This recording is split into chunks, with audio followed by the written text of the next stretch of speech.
Boa noite, igreja. Sempre com muito vigor,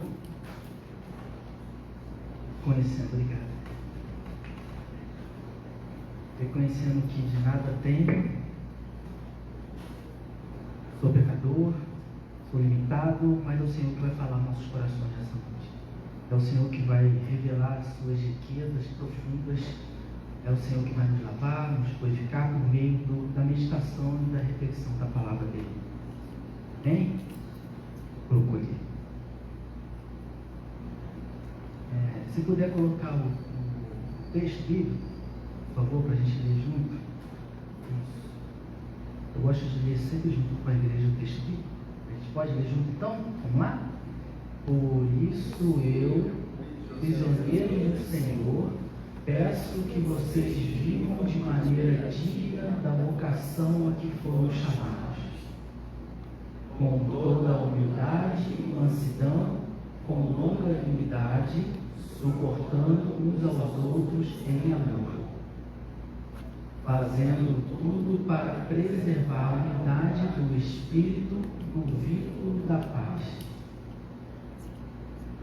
Há somente um corpo e um só Espírito, como também é uma só a esperança para a qual vocês foram chamados. Há um só Senhor, uma só fé, um só batismo. Há um só Deus e Pai de todos, o qual é sobre todos, age por meio de todos e está em todos. Vamos orar? Senhor, obrigado pela Tua palavra. Obrigado porque o Senhor está presente aqui em nosso meio. Obrigado porque o Teu Espírito Santo age em nossa vida para nos revelar as verdades do Senhor para cada um de nós, para que a gente possa cada vez mais conhecer o Senhor, ter intimidade com o Senhor e fazer a Tua vontade, Senhor. Senhor, em nome de Jesus, que essa palavra possa adentrar profundamente a nossa mente e nosso coração. Que a palavra que for refletida aqui nessa noite, que for ensinada por meio do Teu Espírito à nossa vida, que possa gerar frutos permanentes, frutos que permanecem no nosso dia a dia, onde quer que estejamos. Que a Tua palavra reflita em ações por meio da nossa vida para abençoar outras vidas, que o Teu Evangelho, as Tuas boas novas chegue onde quer que estejamos. Assim oramos agradecidos, em nome de Jesus. Amém. É interessante que quando a gente olha para esse texto em Efésios, a gente vai ver que ele tem uma dinâmica muito parecida com as outras cartas que Paulo escreveu. Na carta que Paulo escreve à igreja em Éfeso, ele tem uma mesma dinâmica metodológica muito parecida com as outras cartas. Aqui, ele vai trabalhar sempre primeiro com as bases conceituais, né? A gente pode falar que ele vai trabalhar aqui com a teoria, inicialmente, e depois que ele dá essas bases conceituais dessa teoria, ele vai falar como é que essa teoria, como é que esses conceitos, né, que são abstratos, como é que eles se concretizam no nosso dia a dia. Como é que eu pratico isso que foi falado, essas bases conceituais, né? E aí, pensando, né, numa universidade, pensando inclusive quando a gente está no ensino médio ou no ensino fundamental, tem aquelas feiras de ciência, os professores começam a falar várias coisas, né? E aí a feira de ciência é exatamente aquele momento em que aquilo que é conceitual, aquilo que é teórico é colocado em prática, né? E aí sempre me vem à mente aquele vulcão, né? Tem a mania de fazer que todo mundo gosta, bota ali e sai aquelas lavas, assim. É um momento mais concreto. Paulo tinha essa preocupação nas suas cartas. Ele falava, ele ensinava, mas ele dizia como que aquele ensinamento se colocava no nosso dia a dia, né? E aí a divisão em Efésios está bem demarcada pelos primeiros 3 capítulos. Ele vai falar de maneira muito teórica. Nos 3 últimos capítulos, que é o 4, 5, 6, ele vai falar de maneira prática. E o que a gente vai estudar e refletir aqui nessa noite é que é exatamente isso, é a parte prática. Então Paulo já deu os seus conceitos no capítulo 1, 2 e 3, e a partir do 4 ele vai falar de maneira prática, como que a gente vive essa unidade, né? E aí é uma sequência lógica, né?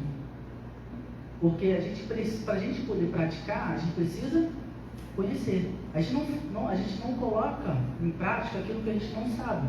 E aí o Wisdom, né, que é um teórico, e tem livros de um comentário bíblico, ele vai dizer: a vida cristã não se fundamenta na ignorância, mas sim no conhecimento. E quanto maior nossa compreensão da doutrina bíblica, mais fácil será cumprir os deveres bíblicos.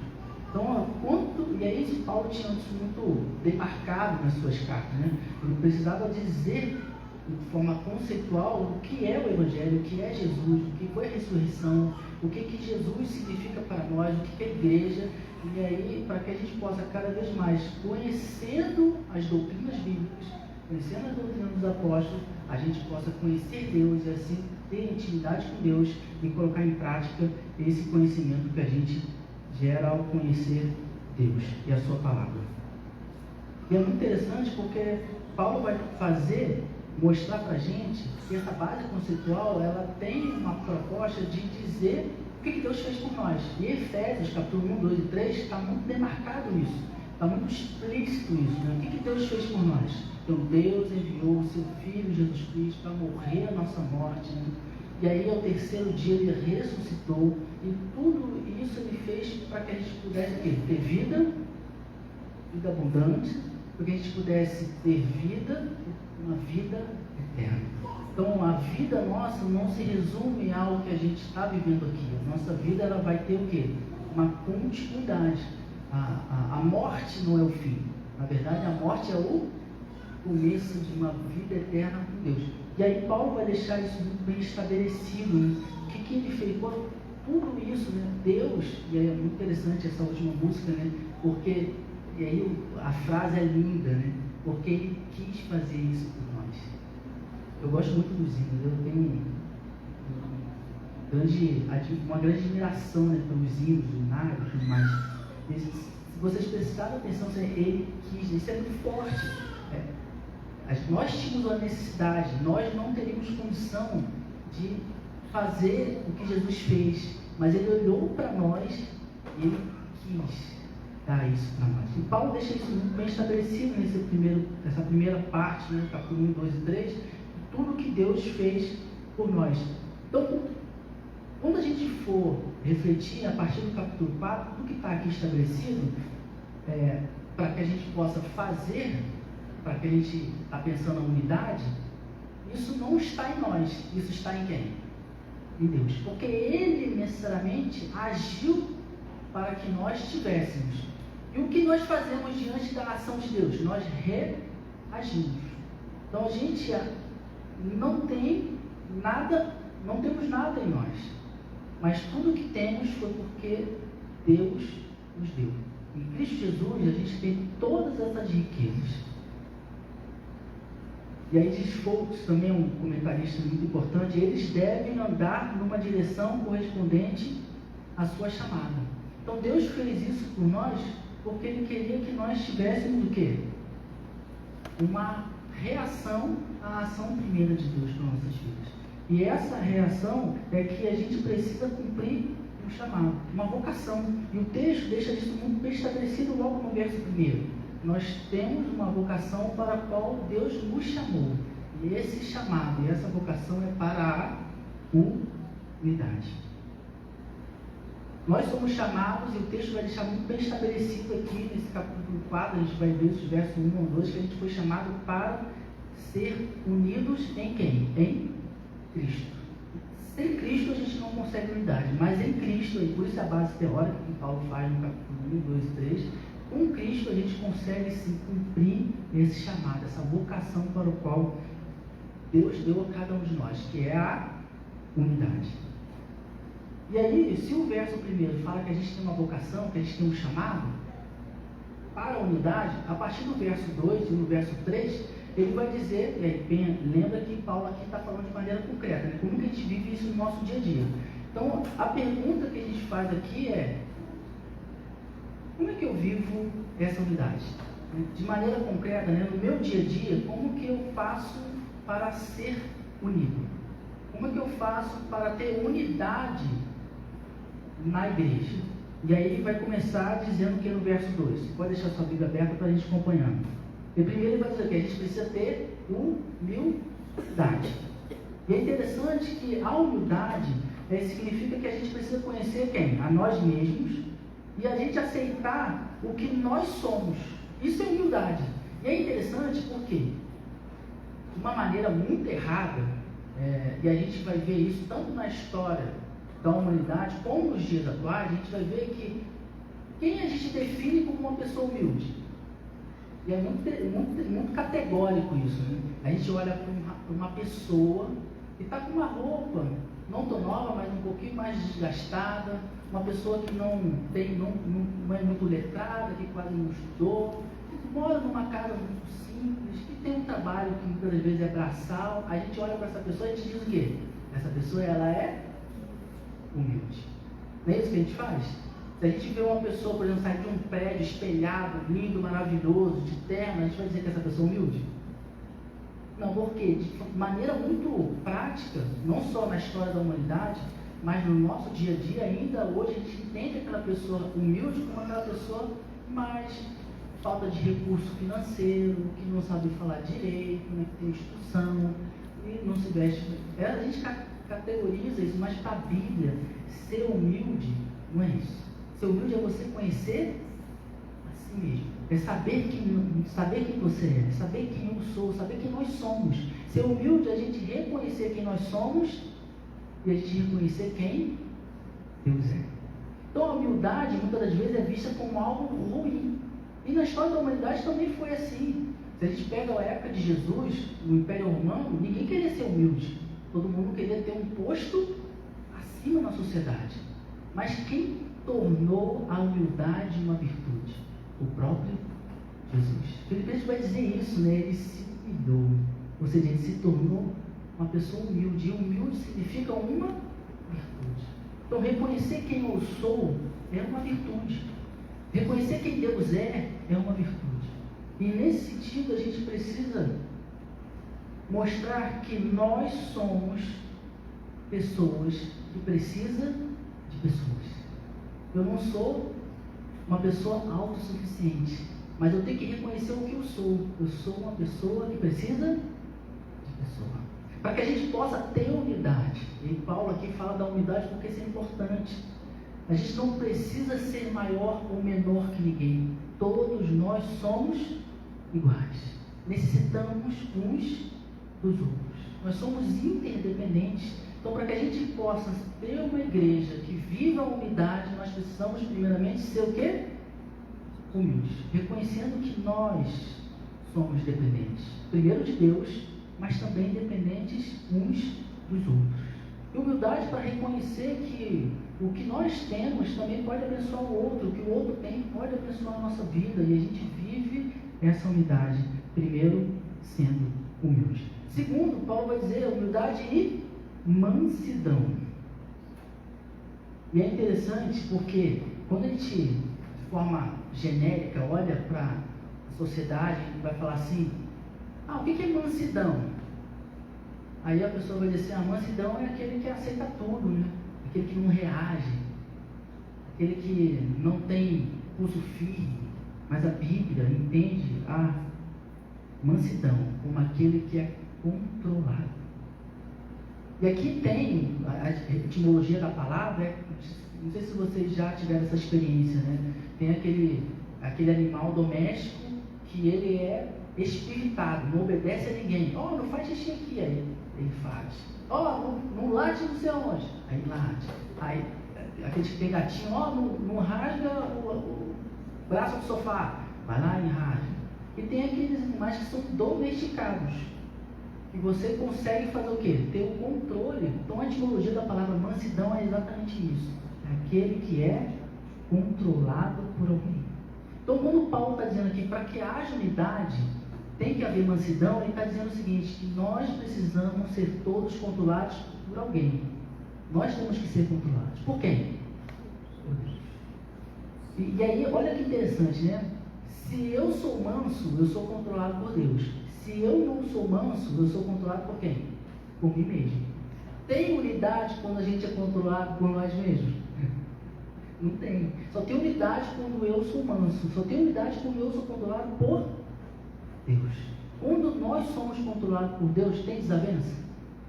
Tem disse-me-disse? Tem contenda? Brigas? Não, porque todos nós somos controlados por uma só pessoa. E essa pessoa, quando dá o comando, todos que são mansos precisam o quê? Obedecer. E é interessante que ele continua, ele vai falar que para que a gente possa ter unidade, a gente precisa ser longânimo. Né? E esse termo indica uma pessoa que tem uma firme paciência no sofrimento, no infortúnio. Então, longanimidade, alguns gostam de utilizar o elástico. Né? O longânimo é aquele que tem um elástico muito potente, que você estica e nunca arrebenta. E aqui é interessante porque é aquele que tem paciência no sofrimento, no infortúnio. Quantas das vezes nós, para mantermos a nossa unidade, precisamos ser longânimos? Tem aquele irmãozinho, tem aquela irmãzinha que insiste em tirar a nossa paciência. É ou não é? É desse jeito, mas a gente precisa, para manter a unidade, ser longânimo. E aí tem tudo a ver, que depois ele vai falar sobre suportar, né, com a paciência. E suportar, e aí ele vai dizer, suportai-vos em amor. Por que ele diz esse complemento em amor? Porque não tem como a gente ser longânimo, paciente e suporte se a gente não fizer isso de maneira amorosa. Se a gente não tiver a base, lembra que eu falei lá atrás? Paulo vai dar o conceito. E esse conceito é necessário para a gente entender que toda a nossa unidade, né, nossa ação para ter unidade precisa ter essa base conceitual. Que se Cristo morreu por nós e Ele fez isso por amor, a gente precisa também ser amoroso um com o outro. E ser esse suporte, e aí ele vai dizer aqui, tem que ser em amor. Porque quando a gente ama, o amor é paciente, o amor é longânimo. O amor não faz nada por interesse próprio. Então, quando a gente ama, a gente consegue sofrer e mesmo assim continuar amando. Porque para manter a unidade, a gente precisa o quê? De suporte. E muitas das vezes, o que a pessoa está fazendo, eu trabalhei com uma pessoa a frase dela assim, foi muito interessante. As pessoas chegavam assim super animosas, assim, sabe, super raivosas, porque não estava conseguindo algo e tal, não sei o quê, e essa pessoa era o diretor da unidade. E as pessoas chegavam assim, sabe, com uma gíria, né, soltando marimbons, para não falar outra coisa assim pior, né? E aí ele falava assim que ao atender essas pessoas, ele não olhava, ele não prestava atenção no que a pessoa estava falando, nas injúrias, né, nas calúnias, na forma como a pessoa, a forma violenta como a pessoa estava falando, mas ele prestava atenção na dor dessa pessoa, porque muitas vezes a causa dessa dor dessa pessoa não foi ele, mas ele estava ali para solucionar, ou pelo menos dar alguma direção para a dor que aquela pessoa estava expressando de uma maneira errada. Obviamente que ela estava expressando de uma maneira errada, mas ele estava ali para solucionar aquela dor. E aí eu fiquei muito impactado com isso quando eu penso na questão do suporte. Quantas vezes a gente não é atravessado por pessoas que são infelizes na sua forma de falar, mas a gente não tem que prestar atenção nisso. A gente tem que prestar atenção que a gente precisa ser suporte para manter a unidade. Quantas das vezes basta a gente ficar quieto e falar: Senhor, eu entrego em tuas mãos. Eu não sei o que fazer, mas eu sei o que o Senhor pode me usar para poder abençoar essa pessoa. E o que o Espírito Santo pode fazer com que a gente fale alguma coisa que intervenha e acabe essa animosidade. E o texto bíblico ele é muito explícito sobre isso, né? Quando o texto vai falar que as palavras duras, elas suscitam a ira, mas as palavras brandas acalmam. E muitas das vezes, para a gente ser suporte, para manter a unidade, o que a gente precisa fazer? Palavras brandas, ou nenhuma palavra às vezes, né? Apenas um abraço. Imagina uma pessoa que chega para nós, né, super animada, falando várias coisas, e você simplesmente dá um abraço nessa pessoa, o que você acha que vai acontecer? Quebra, né? Quebra aquele... Então, para manter a unidade, a gente precisa ser o quê? Suporte. E nesse verso aqui, verso 13, ele vai continuar falando que a gente precisa preservar. E aqui é interessante, porque quando ele fala sobre preservar, tem tudo a ver aqui com a gente estava falando das outras características e ações que a gente precisa ter para manter a unidade. A unidade, ela não acontece por acidente. A unidade, ela não aparece ao acaso. A unidade, ela precisa ser preservada. E como é que a gente preserva a unidade? A gente precisa o quê? De esforço, de dedicação e de perseverança. A gente não conseguiu na primeira vez, a gente tenta a segunda. Não conseguiu na segunda, a gente tenta a terceira. A gente não conseguiu ainda, a gente continua tentando. Porque para manter a unidade, a gente precisa se esforçar. A gente precisa se dedicar. Então a gente fez uma vez e não deu certo, tenta de novo. Para que a gente se mantenha unido. Para que a gente possa ter unidade. E é muito interessante que quando a gente olha a história pela Bíblia, né, as histórias de muitos personagens, a gente vai ver que Noé teve uma situação muito complicada, né? Ele teve que construir uma arca naquele território que não chovia. Mas ele precisou o quê? Perseverar. José foi jogado no poço. Passou pela prisão, passou por insulto, difamação, mas ele precisou o quê? Perseverar. Jeremias foi lançado num poço também, mas ele precisou perseverar. Daniel foi lançado na cova dos leões. Seus amigos foram lançados na fornalha, mas eles precisaram perseverar. Paulo e Silas estavam dentro de uma prisão, e dentro da prisão, o que eles fizeram? Perseveraram. João foi exilado numa ilha. Ele precisou o quê? Perseverar. Isso tudo são histórias que mostram para nós e que a nossa vida, Paulo deixa aqui muito demarcado, que para nós mantermos a unidade, nós precisamos perseverar. Precisa de esforço, precisa de dedicação. E muitas das vezes esse esforço e dedicação vai levar não só dias, não só semanas, não só meses. Talvez isso leve anos. Talvez isso leve a nossa vida inteira. Mas a gente precisa, para manter a unidade, perseverar. E aí ele finaliza nesse verso 3, portanto, o fruto da unidade é o vínculo da paz. E é interessante porque quando nós somos humildes, nós somos mansos, nós somos longânimos, nós somos suportes, somos esforçados, consequentemente nós temos o quê? A paz uns com os outros. Percebe o quanto que no nosso dia a dia, se nós exercitarmos tudo isso, e aí fecha o verso 3 dizendo o quê? Que vai ter paz com todos. Quando não há paz, quando não há unidade, é porque nós não estamos exercitando essas qualidades aqui que Paulo está dizendo. E aí é interessante que a partir do verso 4, 5, 6, ele vai falar sobre a base dessa unidade. Qual é a base para eu viver de maneira digna da minha vocação para a qual Deus me chamou? E aí a unidade baseia-se na palavra de Deus.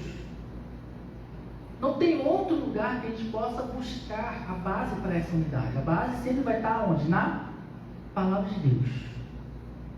E aí essa base, né? Hernandes Dias Lopes vai dizer assim: a vida é consequência da doutrina. A doutrina é a base da vida.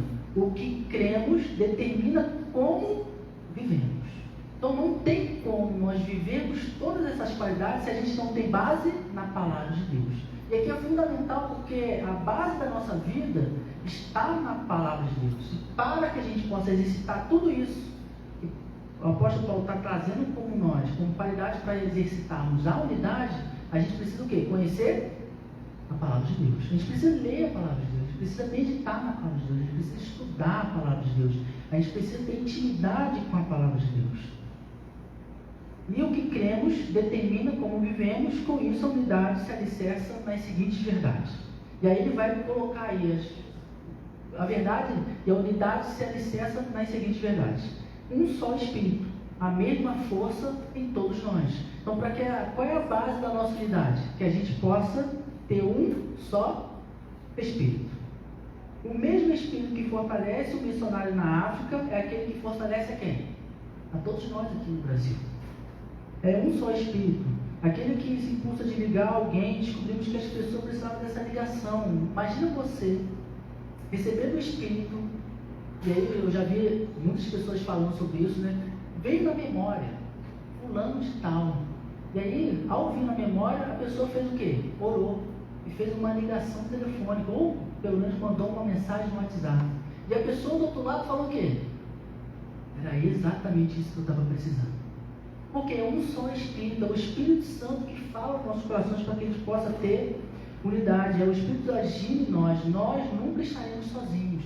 Nós sempre estaremos sob a chancela da ação do Espírito Santo de Deus em nós. Uma só esperança é a paz em meio ao caos. Cristo voltará, e isso é uma verdade que a gente precisa anunciar. Para que a gente possa ter unidade, a gente precisa sempre reconhecer que essa esperança esteja viva em nossos corações. Cristo voltará. Ele ressuscitou, ele voltou para os céus, a direita de Deus Pai, mas ele deixou uma promessa: ele voltará. Quem aguarda a volta do rei não desperdiça energia com coisas desse mundo. Quantas das vezes a nossa energia, a nossa unidade, ela não é fortalecida porque a gente esquece dessa verdade, dessa esperança. Mas se a gente começa a dar muita atenção para as coisas do mundo, a gente esquece dessa verdade, dessa esperança de que Cristo voltará. E ao voltar, ele não vai buscar fulano, ciclano, beltrano, X, Y, Z.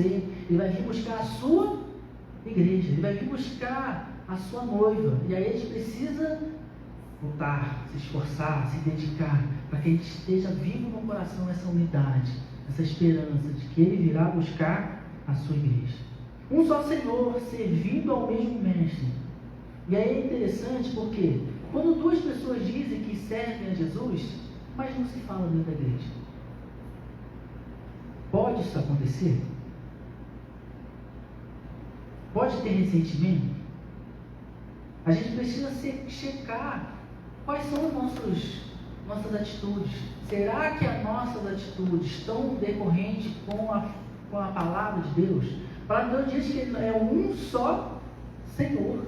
Se nós temos um só Senhor, então nós temos que estar em unidade, porque o Senhor quer que estejamos unidos. Então nós não podemos ter desavença com nenhuma outra pessoa dentro da igreja. Precisamos viver a unidade, porque Ele é o Senhor de todos.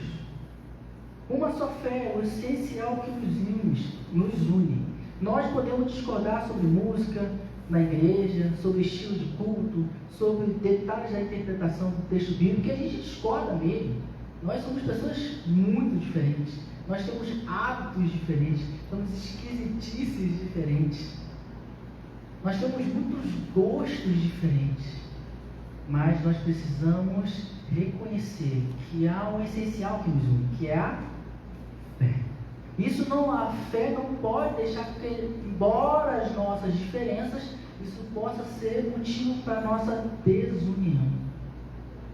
Não podemos romper com a comunhão por causa de um calendário de eventos. Isso acontece. Briga porque queria fazer na tal data, no tal horário, em tal lugar. Isso porque é uma só fé. A gente precisa se focar no essencial. Qual é o essencial? Eu estar em unidade. E para eu estar em unidade, precisamos ter uma só fé. Um só batismo. A partir do momento que nós cremos, o Espírito Santo passa a morar o quê? Dentro de nós. Somos tabernáculos, somos igreja. O Senhor habita dentro de nós. E é interessante que nesse batismo, e o Espírito Santo habitando dentro de nós, a gente precisa viver cheios de quê? Do Espírito Santo. Para que a gente possa, no nosso dia a dia, fazer com que o Evangelho seja exaltado através das nossas atitudes. A gente precisa viver cheio do Espírito Santo. E aí, esse mês a gente falou, não lembro quem foi que falou, mas falou sobre isso. Vivermos cheios, foi o pastor Carlos, né? falou sobre viver cheio do Espírito Santo de Deus. Nós também precisamos de ser um só, ter um só Deus e Pai. A família que dá e recebe. Uma família humana, nós recebemos o nosso lugar, dividimos o bolo, perdoamos, né? Assim, na nossa família tem, principalmente quando a gente tem irmãos, você que tem experiência de ter irmão, né? E aí você briga, mas no outro dia já está se abraçando, está se beijando, e está fazendo as coisas juntas, aí briga de novo, mas está todo mundo junto de novo. Temos desavenças, temos coisas que precisamos acertar, nós somos diferentes, mas a gente precisa reconhecer que nós somos família, nós precisamos ter unidade.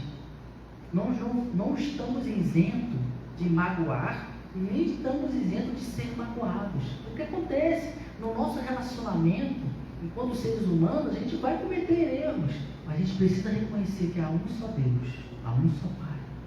A gente precisa reconhecer que para viver a unidade, a gente precisa extrapolar tudo isso. A gente precisa aprender a perdoar. A gente precisa aprender a entender, porque muitas das vezes a gente pegou aquela pessoa num dia ruim. A gente pegou, talvez aquela mensagem no WhatsApp, né? Não foi tão agressiva como a gente interpretou.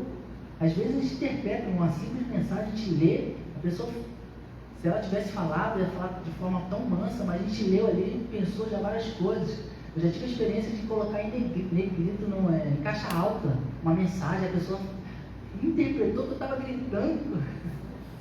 Acontece, mas é sempre um só Deus, é sempre um só Pai. Nós somos da mesma família, nós temos o mesmo Pai, e por isso a gente precisa viver isso. E é interessante que quando a gente vai lá para João, capítulo 6, que fala sobre o Pai Nosso, lá não diz o Pai meu, lá diz o Pai Nosso. O Pai nunca é meu, o Pai é sempre nosso. E esse Pai, Ele quer que a gente viva ali debaixo da sua proteção, unidos e juntos. E para concluir, a unidade como vocação a que fomos chamados torna-se concreta quando o nosso andar reflete a vida de Deus. Não tem como eu dizer que eu sou cristão se as minhas atitudes não provêm unidade. Se as minhas atitudes não refletem aquilo que Deus quer para mim, não que Deus quer para nós. Quando vivemos do mesmo jeito que Deus vive, a forma como eu ajo, a forma como eu interajo com meu irmão, a minha irmã, é uma forma como Deus quer que eu viva? Está promovendo a unidade? E é essa a pergunta. O texto bíblico deixa isso bem estabelecido, coloca várias qualidades, coloca vários conceitos aqui importantes para nós.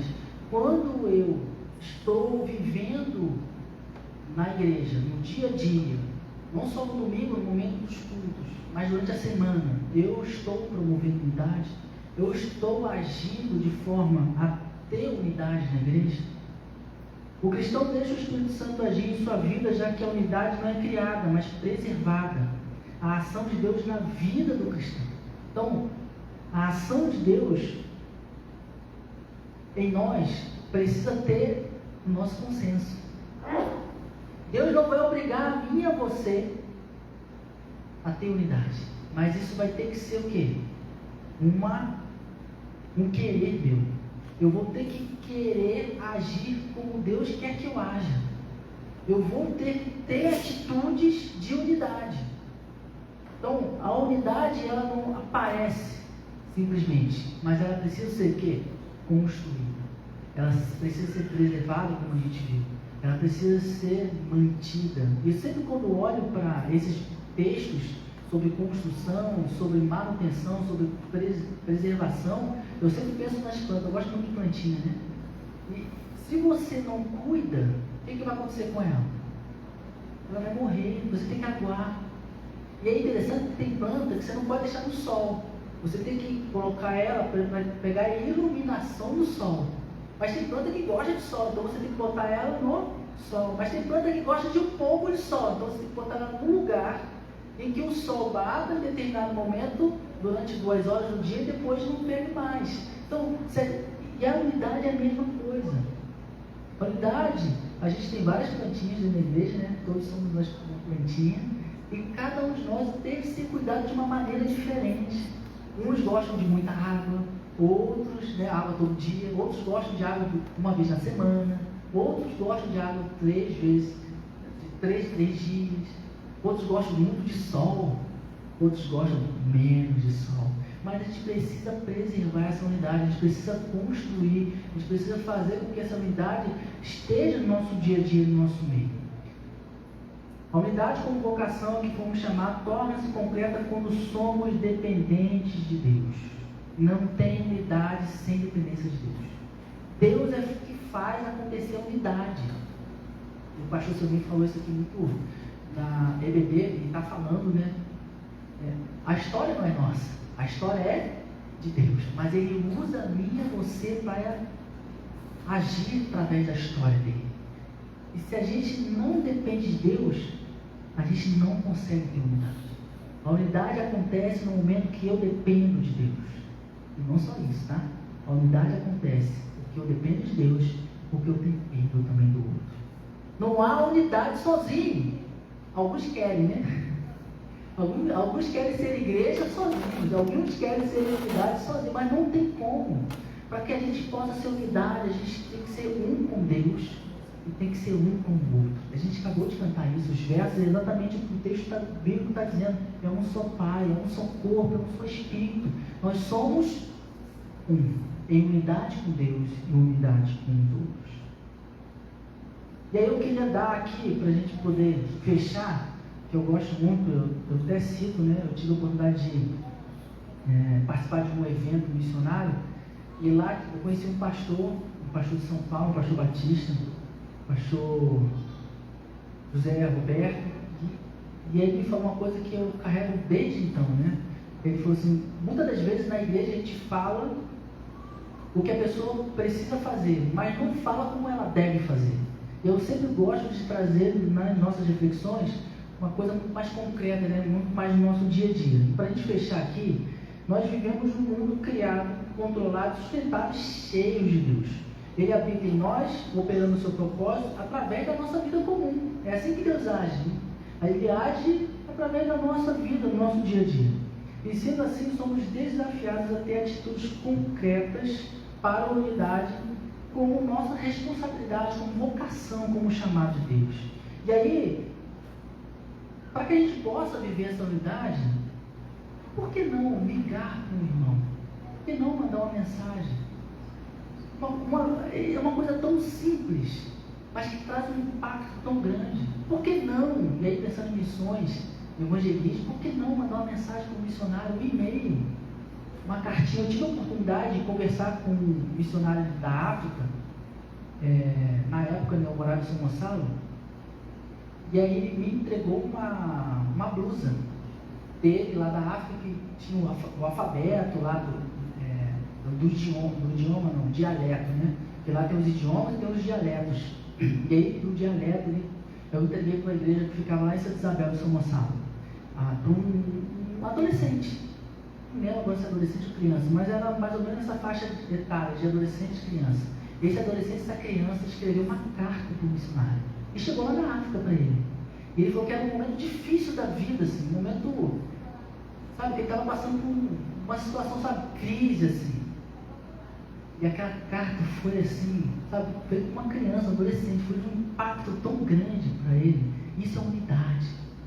Para a gente viver a unidade, não precisa a gente estar junto aqui, né? A gente não pode viver a unidade só aqui. Até porque a igreja não é só a Igreja Batista Missionária do Maracanã. A igreja está espalhada pela face da terra. E olha que um gesto tão simples, né? Escrever uma carta teve um impacto tão grande para esse missionário. Por que nós não fazemos isso? Por que a gente não exercita mais isso? Por que a gente não pede perdão? Por que a gente tem tanta dificuldade de pedir perdão? Muitas vezes causa sim. Talvez a gente não reconheça o quanto a gente feriu o outro. Mas a gente precisa reconhecer isso, que muitas das vezes a gente acha que foi uma simples palavras, mas para o outro teve um peso muito maior. Magoou. E a gente precisa pedir perdão, a gente precisa exercitar o pedido de perdão. Use o seu dom na igreja esse mês.